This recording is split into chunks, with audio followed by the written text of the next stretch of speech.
So the challenges I picked up were along the areas of communication, miscommunication, conflict, people not talking to each other, um, misunderstanding.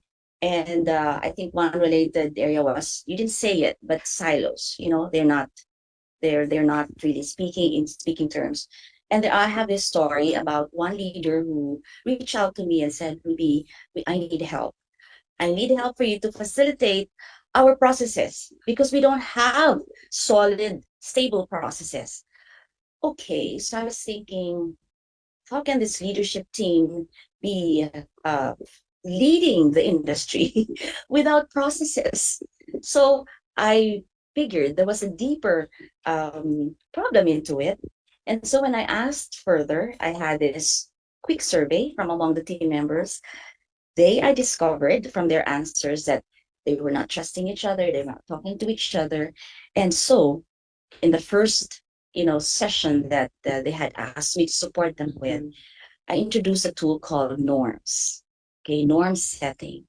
We had before worked with them, and they were really on fire, but the norms weren't put in place and they weren't put to life. So we revisited that. We gained consensus from everybody, and they added they need to trust each other, they need to be more open, and they need to put that safe space. So these three norms were added into the set of norms. And we also said, okay, so since you have the consensus, are you committed to it? So I introduced to them the tool called Fist to Five. Fist being I don't like it. Five, yes, we must do it. So it's a sign of buy-in commitment into the agreed norms. And so they all said five, and today they continue to be a leader in the industry, but they are now talking to each other. So Thank that's you, my story. Ruby. Yeah, two very important words you use. One is help. Help is a magic word. When people ask for it, they get it. And I think as leaders, and we're leaders here, all of us, and we are working with leaders, is how do we help them ask for help? And we can do it ourselves. And by doing it ourselves, we really set the stage for others to be able to ask for help as well. And so I think that's one of them. The other that you mentioned was fist fight. And decision making is what teams do. That's what they're supposed to do. But very often they haven't discussed how do we decide. And so by having a tool as coaches, as HR leaders, said, let's use fist fight. No way. We must. One, I can live with it, but don't ask me to help. If there's any work to be done. Two, okay. Three, good. Four, great. So by visually doing it on the count of three, we get everybody's voice. You get a visual voice, and that's important, particularly in a large group. So being able to help people decide in meetings is really taking away a lot of the stress. So I'd like to talk a little bit about stress and about meetings and give you a story. I was working with Volvo Truck, and one of the gentlemen in the team, everybody in this leadership development program, had a passion project, something that they personally wanted to do. And he said, I am passionate about meetings. Meetings in Volvo Truck are terrible. I go to them. I hate to go to them, but I feel I have to go to them. And when I leave, I feel more frustrated than when I went in. They're very stress producers. So he said, my plan, he did a survey among the other members of the group and found all of them had the same feeling. He said, with your permission, I'd like to get your signature saying that I'm commissioned. His name was Russ Stetter, that I can go to the CEO and say, Mr. CEO, we need your help. We are attending meetings, and the we is everybody in our cohort, in our leadership development program. You know us all. We would like for you and the leadership team to discuss a policy that there is not a meeting unless it has an agenda, it has a purpose, and it has sessions that are timed. They begin on time, they end on time. He looked at it, he looked at his team, and he said, what do you think? And they said, that goes for our meeting as well. So he got some immediate feedback. He said, we'll put it in operation. He did it, and it changed the dynamics. It reduced a lot of the stress across the company. So stress in meetings can happen by having, like we've done in ours, what's the purpose, the agenda, and what is the time, and who's in charge. And so Ruby and I have had a long conversation about that before we got into this meeting. Another one is conflict.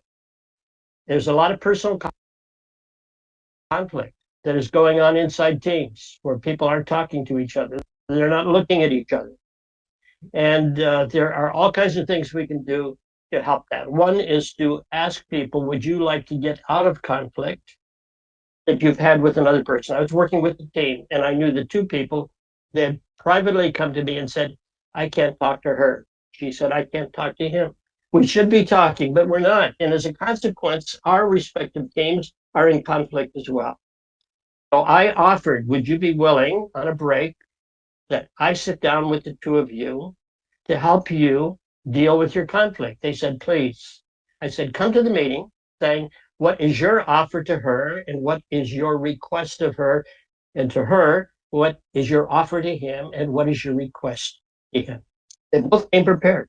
And all I had to do was ask them, give your offer, her request, his request, her offer, discuss it. Can you live with it? Can you commit to it? Yes. So I think the commitment, the whole idea around norms or individual contracting, as we call it, between roles and conflicts, really can reduce a lot. And all of us can do that. We can always see it. We know when it's happening. It's just simply go, can I help? Offering help as well as being able to ask for help. If you're in conflict with somebody else, ask for some support to do that. We will constantly be in conflict of one kind or another. So being able to ask for help, have a conflict resolution conversation, a learning conversation, can really reduce it. The other is around development. We had, and I noticed a couple of you mentioned around development. Sometimes development isn't happening in companies. I happened to be in a conference once, and the head of Motorola Learning University was there. And I asked him, I said, Dale, what do you think about development? Do you do development in Motorola? And he said, absolutely. And I said, you know, a lot of people are saying, well, what happens if your people leave? And he said, what if they don't leave? And we haven't developed them. So I think whether they leave or not, you leave a wonderful legacy if you have developed your people and they go elsewhere. And Motorola had a wonderful university at a time, as in terms of their experience of developing people. So do it. And Catherine, I liked your words around change, hesitation. And this is one of the changes that companies often spend a lot of time thinking about. Should we do this? Should we do that? And I'm talking to a company here in the Philippines where they've been debating internally, should we develop our people? It's been the second year that they've been having that hesitation. Getting a commitment and saying we're going to do it gets to a plan and releases all kinds of energy. So by saying we're committed, we're going to do it, and then getting a plan to do it. And this is part of the role that we as HR leaders have, is to help our leaders go beyond the hesitation and say, well, let me think about it. Next year, maybe the time's not right. We don't have everybody here. There's a lot of good excuses for not doing something. But I think the excuse of the reason to do something is much greater. You can always catch people up.